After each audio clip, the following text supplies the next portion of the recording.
இல்லாமல் பண்ணுறது, அதெல்லாம் ரொம்ப வருத்தமாக இருக்கும். மனிதநேயமே இல்லைங்க. இப்போ பிரபல தமிழ் நடிகை மரணம், திரைப்பட உலகம் கண்ணீர் அஞ்சலி. நம்ம சில பேர் மைண்டில் வச்சுருப்போம் போனால் பரவாயில்லையேன்னு, ஏன்னா இருந்து நடித்து உயிரெடுக்கிறதுக்கு போகலான்னு. பார்த்தா விறுவிறுன்னு போய் பார்ப்போங்க, பார்த்தா 99 வயசு. அது பியூ சின்னப்பா கூட நடிச்ச ஆயா. அது போல இன்னும் அது போனா என்ன போலனா என்ன உயிரை எடுக்கிறானுங்க சார் சில பேர். ஒன்றும் இல்லை, நம்ம நடிகர் ஸ்ரீகாந்த் ஒரு 10 நாள் முன்னால் இறந்துட்டார் அஃபிஷியலாக. ஏன்னா அதுக்கு முன்னால் 7-8 வாட்டி சாவடிச்சானுங்க. இறந்து விட்டார். நான் இன்னொரு பட்டிமன்ற நடுவர் இருக்கார், பட்டிமன்ற நடுவர் நான் பேசியிருக்கேன் அவர் தலைமையில். திடீர்னு இறந்துட்டாருன்னு வந்தது சார், பயந்துட்டேன். இறந்துட்டார் நல்ல மனுஷன் ஆச்சுன்னு செல்ஃபோனில் போய் கேட்கலாமான்னு பார்த்தேன். அவரே இறந்துட்டார். அப்புறம் செல்ஃபோன் எடுக்க மாட்டாங்கல்ல, நல்ல லேண்ட்லைனுக்கு போட்டேன். ஒரு ஆம்பளை குரல், சார் ஐயா இறந்துட்டாராண்ட நீ அப்படின்னாரு. நான் மௌனம் சொன்னேன். ஏன் நேரில் வந்து பார்க்க மாட்டியான்னாரு. இது எங்கேயோ கேட்ட குரலாக இருக்குதுன்னு நினச்சி நடுவரே எடுத்து பேசுகிறாரு. எவனை கிளப்பி விட்டுக்கிறான், ஒன்றும் பண்ண முடியல. சிலதெல்லாம் நல்லதா கெட்டதானே தெரியலங்க. ஒரு வலைதளம் எப்பொழுதுமே நல்லதாக இருக்க வேண்டும். நல்லதா கெட்டதுன்னு தெரியல. ஸ்கூட்டர் வைத்திருப்பாரா ஜாக்கிரதை, ஸ்கூட்டரை இப்படி தான் திருடுகிறார்கள்னு காமிக்கிறான் சார். 4 நிமிஷம் ஓடுது. ஒரு கைனட்டிக் ஹோண்டா நிற்கிது, ஒரு 2 பேர் எப்படி திருடுறான்னு 4 நிமிஷம் வீடியோ எடுத்து அமைச்சிருக்கான். எனக்கு என்னென்னா, ஸ்கூட்ரு வச்சுருக்கிறவனுங்களா ஜாக்கிரதையாக இருங்கன்னு சொல்கிறானுங்களா, இல்லை எப்படி ஸ்கூட்ரு திருடுறதுன்னு ஆன்லைனில் சொல்லி கொடுக்குறானுங்களா புரியல. ஏண்டா 10 நிமிஷம் அதை எடுக்கிறிய, அதுக்கு நீ போலீஸ்கிட்ட அவனை பிடிச்சி கொடுக்கலாம்ல. ஒன்றுமே பண்ண முடியாது சார். நம்ம வீட்டு குழந்தைங்க நம்மக்கிட்ட எப்படி ஒன்றாலும் பேசும், அதுதான் அன்பு. இப்போ என் பையனை என்னை வந்து அடிக்கடி சொல்லுவான், அப்போ நீ உண்மையிலே மொக்க பீஸ் பாடுமா. இவனுக்கு எப்படி தெரிஞ்சதுன்னு எப்படிப்பா தெரியும் உனக்கு அப்படின்னா, அம்மா சொன்னாக்கான்வா, ரைட் விட்டுரு அப்படின்னு. குழந்தைங்க அப்படி தான் பேசும். ஒரு 3 நாள் முன்னால் ஒரு வீடியோ பார்க்குறேங்க, ஒரு சின்ன பாப்பா அது சொல்லுது, குளிச்சுட்டு பல்லு விளக்கிட்டு தான் சாப்பிட்ணுன்னு எங்கள் அம்மா சொன்னாங்க, எனக்கு எங்கள் அம்மா வேணாம், எங்கள் அம்மாவை மாற்றணும் குழந்தை சொல்லுது. இது உண்மையிலேயே அந்த குழந்தை வீட்டுக்குள்ளே சொல்லலாம் கூட சொல்லிட்டோங்க. அதை வீடியோ எடுத்து போடுறதுல என்ன நன்மை இருக்குது? எதிர்காலத்தை நீங்கள் எப்படி நாசமாக்குறீங்க?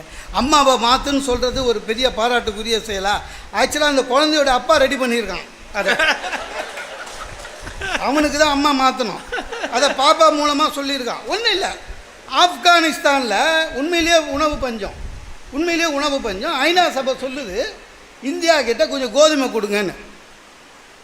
ஒருத்தர் எழுதுனான் சார், இது என்ன ஒரு சாதாரண இன்ஃபர்மேஷன், ஆப்கானிஸ்தானில் உணவு பஞ்சம் இந்தியா கொடுக்க போகுது, இந்தியா எல்லா நாட்டுக்கும் கொடுத்தது. அதுக்கு இவன் எழுதுனா, ஆப்கானிஸ்தானிலிருந்து வந்த கஜினி முகமது தான் இந்தியாவில் இருக்கிற கோயிலை இடித்தான், சிவன் சொத்து குலநாசம், நன்றி அப்படின்னு போட்டான். எதுக்கு எதிராக எழுதுகிற, ஏன் எழுதுகிற சார்? மூட நம்பிக்கையை வளர்ப்பது உண்மையிலேயே சமூக வலைதளம். உண்மையிலேயே இந்த போன பொங்கலுக்கு 2 நிமிஷத்தில் முடித்து விடுகிறேன். போன பொங்கலுக்கு நல்லா போச்சு, திடீர்னு ஒருத்தன் கிளப்பி விட்டான், இந்த பொங்கல் பிறந்ததில் ஆம்பளைங்க உயிருக்கெல்லாம் ஆபத்தான்னு. அவன் போட்டான். அது பாராடாய் மெட்ராஸ் ஃபுல்லாக போயிடுச்சு. நல்ல காலம் எனக்கு வரல, ஆனால் என் தங்கச்சி பல்லாவரத்தில் இருக்குது, அதுக்கு வந்துட்டு இருக்குது. என்னது ஆம்பளைங்க. அதுக்கு என்ன பண்ணணும்னா, பெண்கள் வீட்டு வாசப்பல்ல அகல் விளக்கு ஏற்றி வைக்கணும் அப்படின்னு. என் தங்கச்சி சும்மா இல்லாமல் அதை படிச்சுட்டு என் வீட்டுக்கு ஃபோன் பண்ணிச்சு, லேண்ட்லைனு. என் ஒய்ஃபு ஃபோன் எடுத்துது. என் ஒய்ஃபு ஃபோன் எடுத்து அப்படின்னு வச்சுது. அந்த 2 வச்சுட்டா எங்கள் சைடு ஆளுன்னு அர்த்தம். யார் மாண்ண? உங்கள் தங்கச்சி அப்படின்ச்சு. என்ன வாண்ண?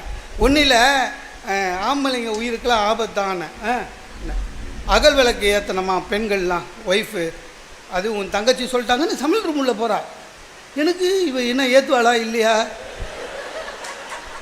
அப்புறம் நான் கிட்ட போய் கேட்டேன், நீ ஏற்றுவியானே? உங்கள் தங்கச்சிக்கும் வேலை இல்லை, உங்களுக்கும் வேலை இல்லை, போங்க அப்படின்னா. சார் உண்மையில் பயந்துட்டேன் சார், அது பொய்ன்னு தெரியும் சார், இருந்தாலும் மனுஷன் இல்லை, அது நம்ம உயிர் நம்புது சரியா? அப்படி சொன்னேன். இல்லடி சொன்னாங்களேண்ணே, உன் தங்கச்சி சொல்லி எது நடந்துருக்குது இதுவரை, நடக்குதா பார்க்கலாம். அதாவது நடக்குதா பார்க்கலாம், உயிர் வருதா இல்லையா, உயிர் எண்டு வேறு வழியில். இனிமேல் இவகிட்ட பேச்சுவார்த்தை நடத்த முடியாது. அப்புறம் என் தங்கச்சிக்கு நானே ஃபோன் பண்ணி இந்த மாதிரி அகல் விளக்கு ஏற்றுறது ஒய்ஃபு தான் ஏற்றணுமா, இல்லை அவங்களே ஏற்றிக்கலாமா? சார் உயிர் முக்கியம் சார். நம்ப மாட்டீங்க, நானே விளக்கு ஏற்றி உட்காந்து அணைய போதேன்னு வாசப்பல்ல கன்னத்தில் கை வச்சு உட்காந்துருந்தேன்.